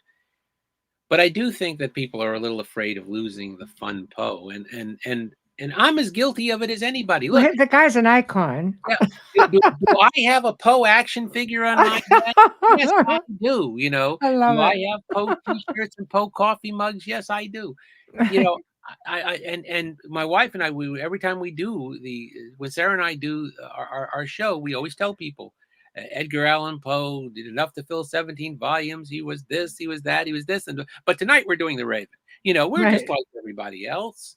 Right. But I think the example of this is if you look at in like 1960, the Mhm. beginning of that remarkable decade, when everything, the whole world got turned inside out and upside down, and everybody questioned their place, and we came out of the conformity of the 50s, and Mhm. everybody sort of was busting loose, and it was a time of liberation movements and people sort of being able to um, be their own person and be their own thing. It's an amazing decade. It Mhm. really is. Right. And if you look at the beginning of that decade, the two best known American writers are clearly Mark Twain and Edgar Allan Poe. Yes. They're the two instantly recognized. And again, like I Right. said before, writers aren't recognized in this. But if you Right. showed people a picture of Mark Twain or Edgar Allan Poe, they They know who they are just by know looking who they at them. were, right? Yes. And both of their reputations in 1960 were based on stereotype. Mhm. For Twain, it was sort of the grandfatherly man of letters, the boys author, the author of children's classics, the Mhm. witty guy, the observer of the American scene, Mhm. sort of a genial grandfatherly image. Yes. It was an image jealously guarded by his one surviving daughter, Clara, who suppressed a lot of his writings because she was sure, just certain, that they would destroy his reputation if they ever Wow. got out. Wow. So Clara dies, in the early 60s, and the suppressed writings start to come out. Hmm. And they do the exact opposite of what Clara feared. They enlarged our view of Mark Twain. And all of a Right. sudden, we understood that Mark Twain was a very serious social critic. Right. He had a lot to tell us about politics and religion and what he called the damned human race. Ooh. And Twain gets bigger and bigger, but we don't lose the fun Twain because of that. Right. Now Poe comes out of the 60s, the same guy that he went into the 60s. We still love him as the master of horror and mystery. Mm. And we still love him at the end of the 60s, so the same thing, but we haven't changed our perception of him that much. And it's kind of still true today. Hmm. And I think one of the reasons is people are a little afraid of losing the fun Poe. And it's like, well, you can't lose him. He was just so darn good at that stuff. Right. We're not going to lose that Poe by just acknowledging he was a much bigger, greater artist than just those few stories we know him for. Right. So, and by acknowledging that bigger, greater writer, you'll better understand the person who wrote those stories and why he was so good at writing those. Hmm. Vincent Price once said that the person who limits his interests limits their lives. That's true. Very good. Now, he wasn't talking about Edgar Allan Poe, but he might as well have been, because Poe was a guy who was interested in everything. I mean, this guy was interested in rocks and ancient languages and geography and expeditions. And I could totally relate to him. He wrote for those reasons. He wrote one piece that people think foreshadows modern physics. He's that's how much his brain worked, in all of these different ways. Yes. So he is, one FBI agent that I interviewed for the book thinks Poe not only created the modern mystery story, he was in some ways the father of modern forensics, because he creates the idea of profiling. Right. If you look in his book of how you figure out something, and that's an amazing thing to say, that this guy did. So Poe, So he was a pioneer in many ways. But all of this feeds his skill as a horror writer. Yes. It doesn't detract from it. Mm-hmm. It shows you why he was so good at it. Yes. And that's why, that's another reason I wrote the book. Well, I also think that there were a lot of, and I just see Cece's comment here that I'll put up. Hello. In Lovecraft's essays, poems, and letters, Poe is mentioned multiple times. Lovecraft wrote, "When I wrote stories, Edgar Allan Poe is my model, but Poe was my god of fiction." So I'm sure he paved the way, or was an inspiration for many writers. Yeah. And Lovecraft, credits Poe with being, bringing the horror story into the modern age. Yes. Lovecraft says, Poe brought it. Yeah, I love Lovecraft too. Yes. And I agree with that. Now, one of Lovecraft's pen pals as a young man was Robert Bloch, the author of Psycho. Right. And Bloch, he's was a great horror writer. Bloch, everybody knows him just as Psycho, but Bloch was just an amazing writer. Yes. And I interviewed Robert Bloch as well about Edgar Allan Poe.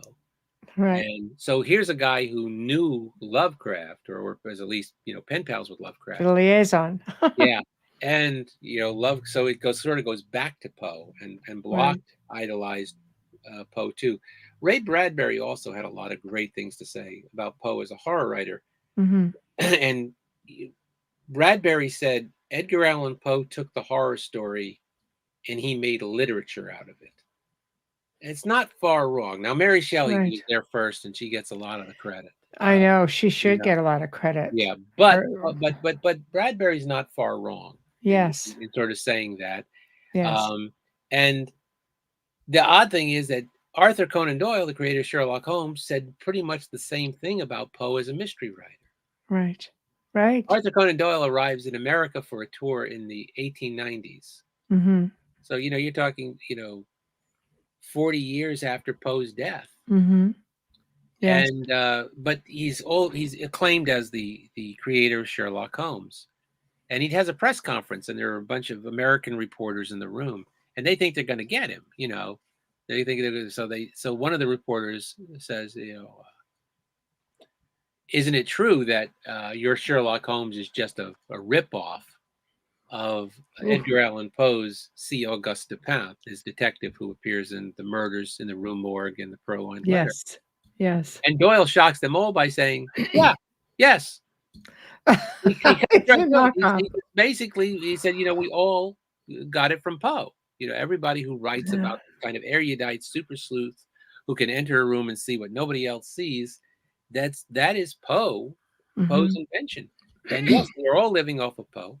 On the 100th anniversary of Poe's birth in 1909, Doyle addresses an English gathering of mystery writers, and he delivers a tribute to Poe, and he says, where was the mystery story before Edgar Allan Poe breathed life into it? So what Conan Doyle is saying about Poe and mystery, Bradbury and Lovecraft are saying pretty much the same thing about horror. Right. That he's breathing life into these two forms. Yes. And the mystery writers got there first because the Mystery Writers of America's annual award is the Edgar Award. Right. Probably not to denigrate anybody. The horror writers, when they started there, they called it the Stoker Award, but I think that's because Poe was already taken. I think so. No, because I love Bram Stoker, but I do. I know. I know. I sort of love the whole, like I did. I love Mary Shelley. I love Bram Stoker. I loved Edgar Allan Poe. I love Lovecraft. But but I go back to I don't know. I always say I'm an old soul, but I loved some of my fondest memories were staying up on a Friday night at midnight once a month, waiting for the whole night to be just the old black and white movies. This was in the 70s, and my father would say, "Okay, I'll stay up with you," figuring I needed to have my dad with me when I'm watching these horror movies. Meanwhile, dad falls asleep and I'm still like wide-eyed and just like this, I love it.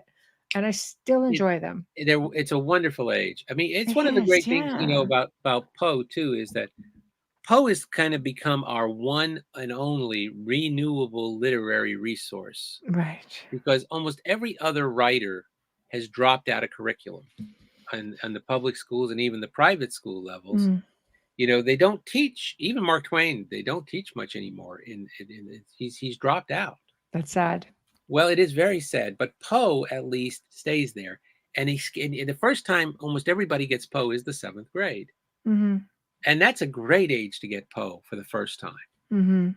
Because let's face it, 7th grade for most kids, reading is a bloody chore. Who likes to read in the 7th grade? Now, there's always the one or two kids. You may have been that one kid who loved to read in the 7th grade. Oh, yeah. I used to read like a I don't know, book every couple of days. But you were the exception. I was a weirdo. Yeah, I was reading. Right. You were surrounded by a whole class of people like you, Yeah. So the 7th grade, I mean, oh, no, not another reading assignment. No. And then all of a sudden, 7th grade English class, they give you the Telltale Heart. And they give you Edgar Allan Poe. And all of a sudden, reading has come from being a bloody chore to being a bloody joy. Oh, yes. And you get Edgar Allan Poe. And what is Poe doing? Poe is dismembering corpses. He's putting people in torture chambers. All the little weird grade 7ers going, yeah. Walling them up alive in catacombs. And the great thing, the amazing thing about all this is that nobody lifts an eyebrow. Nobody complains about this. Can you imagine giving students these very same stories written by contemporary authors? You would have an outcry, from one end of the country to the other. You're giving them what? Yes. And yet nobody complains about Poe. And I think one of the reasons is that all of the parents and the grandparents got Poe at the same age. Right. And they love and approve of Poe. Right. So they don't raise an objection when their 7th grader gets Poe. It's like when my father was in high school during the Depression, during the 1930s. He got Poe. He loved Poe. He could Right. remember all the stories. And that's the thing. After every Poe talk I give, somebody comes up to me afterwards and says, I still remember reading The Telltale Heart for the first time. I still remember, The Black Cat, or I had to recite to memorize the first 4 stanzas of The Raven, and then they do it for you, and I never Yeah. stopped because it's very important to them. Yes. And you realize, what other author can you do this with? What other author, not only could you recognize what he looked like, recognize his picture, but then also know and have a connection to some of his writing, whether it's The Raven or The Telltale Heart or whatever it is. That is real recognition.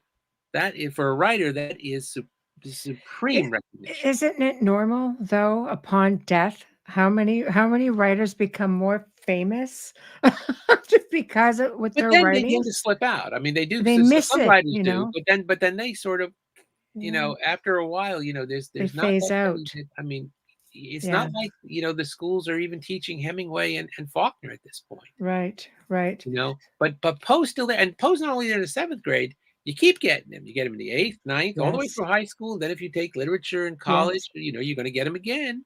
Yes. So, you got Poe in school. I got Poe in school. All God's villains got Poe. That's true. And I know. that's the amazing thing is like, so Poe gets, curriculum and the pop culture. And that's a very formidable 1-2 punch. That is an amazing one that keeps him going and keeps him And you alive. really get those who, like the first editions. I was in Just saying. just today, I was in a hospital in Akron, Ohio.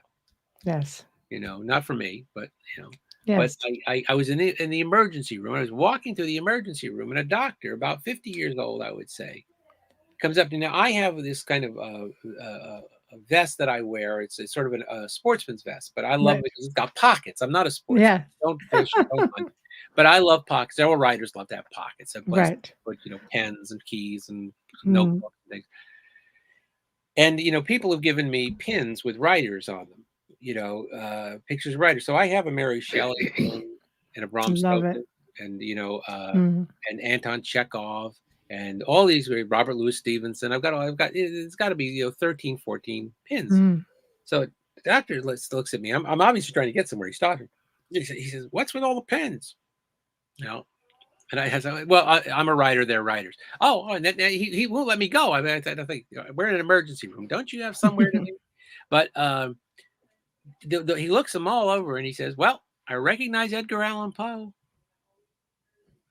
It's the only one he got." Now he did. I said, "Well, how about him?" Mark Twain, and so he did get Twain. I gave him points for that. But again, the two most known for 2 totally different ends of the spectrum. I think it's Black really and white. We always pictured Mark Twain in a white suit. We always pictured Edgar Allan Poe in a black suit. Exactly. Exactly. Both ends of the spectrum, but both like literary giants. There was a writer named V.S. Pritchett who famously said that all of American literature comes from those 2 19th century scarecrows, Edgar Allan Poe and Mark Twain. And that's a little bit of an oversimplification, but wow. It's not far wrong either. There is an argument to be made that between the 2 of them, they really are the 1-2 punch of American literature in the 19th century. Right. 19th century. Well, I mean, you have so many countries have their authors, and we have, Poe and Twain, and I think it's great. We need somebody too, darn it. And darn, we pack a punch when you think about it. Well, in some ways, as a literary critic, and this is sometimes where Poe gets overlooked. Poe is kind of out there as a literary critic calling for an American voice. See, he understands that, in the 1830s, American literature is sort of under the thumb of English literature. Yes. And Poe understood that, American literature would never really grow up until we escape the thrall of Europe in general and England in particular. Right. Poe believed we should not bow down on a knee to English literature. And we should create, he's in some ways like our John the Baptist out there, Right. the critic. He's calling for, and Twain's going to be the one who answers the call. Twain's going to be the one who provides the first truly American voice Mm-hmm. and writes in the vernacular. Actually has a teenage boy be the Mm-hmm. narrator of a book speaking in vernacular. Right. So in some ways, Twain's the guy who is the fulfillment of what Poe is calling for. Right. So it's easy sort of dismiss Poe as a critic today because Mm-hmm. nobody reads the criticism, but he's a really important American critic. Right. Right. I think he's important on a whole lot of levels, and I'm sure you're going to have a lot of people tonight. Maybe, like I always say, 'tis the season, but it's always Poe season. It is. Oh, that's exactly right. There's never a wrong season for Poe. That's Exactly. exactly right. Exactly. And I'm sure a lot of people are going to go and revisit that. And for those, I mean, who haven't, shame on you. Not really, but yes. So he'll get out there and start with, I'm going to put this up right now once again, and maybe you could tell us where to find your book. Well, it's certainly available on Amazon, but it's also available in bookstores, any Barnes and Noble or BAM. Any quality bookstore near you should have it or be able to order it for you. So Right. this is from St. Martin's Press. So and they did a wonderful job. I love the cover. Beautiful cover. One I of my love it. favorite covers of any of my books. Yes. And they actually designed 3 covers for this book. They sent me Hmm. 3 covers and said, "Which one do you like?" And I said, "Well, there's only one choice. This is it." And Right. an editor who looked at it said, "It breaks every design rule in the book, and it works. Right. Perfect. It's absolutely perfect." And I said, "Yeah, and Poe broke all the rules." Right. So Right. I love it. so I do like that, and I break rules in how I went about writing the book. So I thought it was the one who fit the book the best too, because I Yeah, it's a love great cover. I yeah love it. It's just, especially with the raven, and there he is in silhouette. I just love it. yeah, and the thing I want to say, like how we love the fun Poe, Poe Hmm. loved the fun Poe. Right. When the Raven hits in 1845, Poe finally gets this kind of this taste of celebrity that had been denied to him for so long. Right. And he actually now becomes known as the Raven Man, and he loves Right. reciting it. He was a very good reader. He was very dramatic. He got his mother's acting ability, and so Hmm. if he was going to read it, in a salon, he'd go and he'd make sure all the the lightings were just perfect and just right place. And he had this beautiful Tidewater, Virginia accent, and Hmm. so he was in great demand to read the Raven, and Right. he loved it, and he loved the he had this fame, and he sort of courted. His hero was Lord Byron, so he loved Hmm. to dress in black, and he'll have this kind of cut this The romantic persona. figure, and Yes.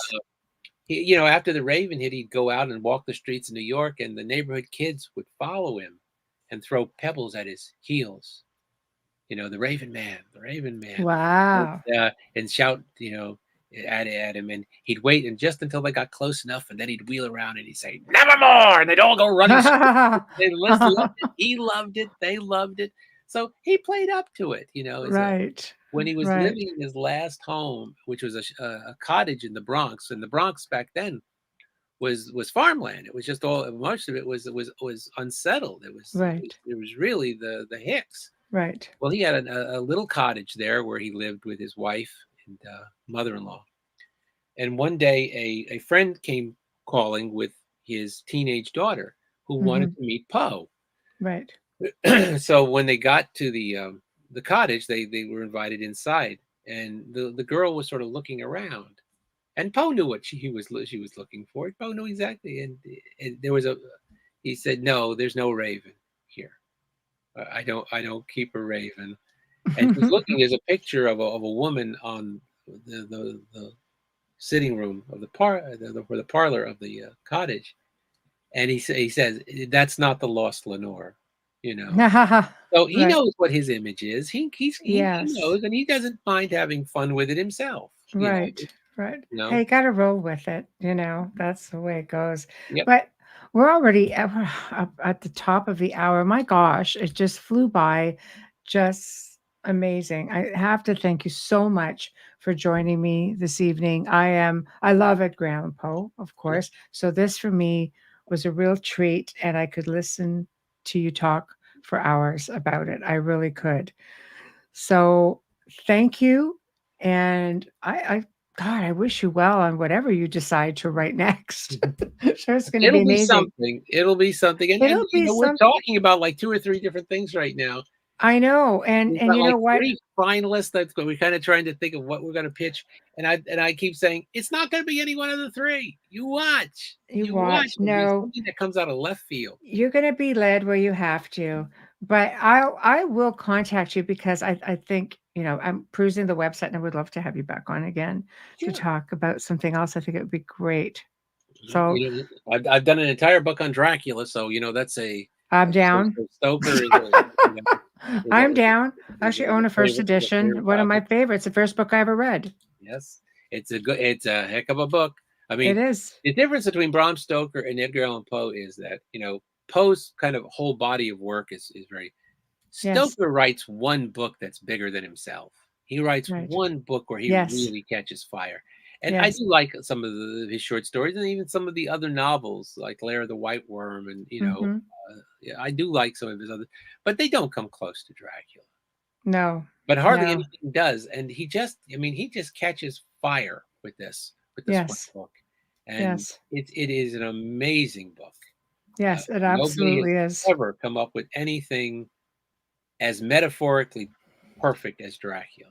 I know. It is. Everything about it to me was just ideal. And of course, having visited the homeland, so to speak, you definitely it's a work of fiction, but it's really interesting when you start seeing some of the locations and you realize he never stepped foot there. Well, and that amazing decision to write an Hmm. epistle approach to the Hmm. novel and Yes, have this it reads like a record. Almost all horror and fantasy ideas sound silly when you say them out loud. that's true. When you just explain them to somebody. It's Right. always in the execution. You say like, well, we're going to do this movie and we're going to have a bunch of people stranded on an island and we figured out how to clone dinosaurs. That's what we're I going to know. do. Yeah, It's silly. I mean, it really sounds I like, no, know. it's Jurassic Park. It's going to be great. I You know, know. I know. it's any idea when you kind of boil it down to the basics kind of sounds, but the really good ones like Jurassic Park Hmm. make it feel like it's something that actually not only could happen, but is happening. Right. And Dracula, you read Dracula, and it reads like a record. It reads like he's got this like almost verite style that Oh, he I does with know. Dracula, and it's one of the great things because he's presenting an absurd story in its Hmm. basics, and yet you read this thing, and it just like this feels like it's actually Just happening. like butter. Yeah. And we will do that for another night.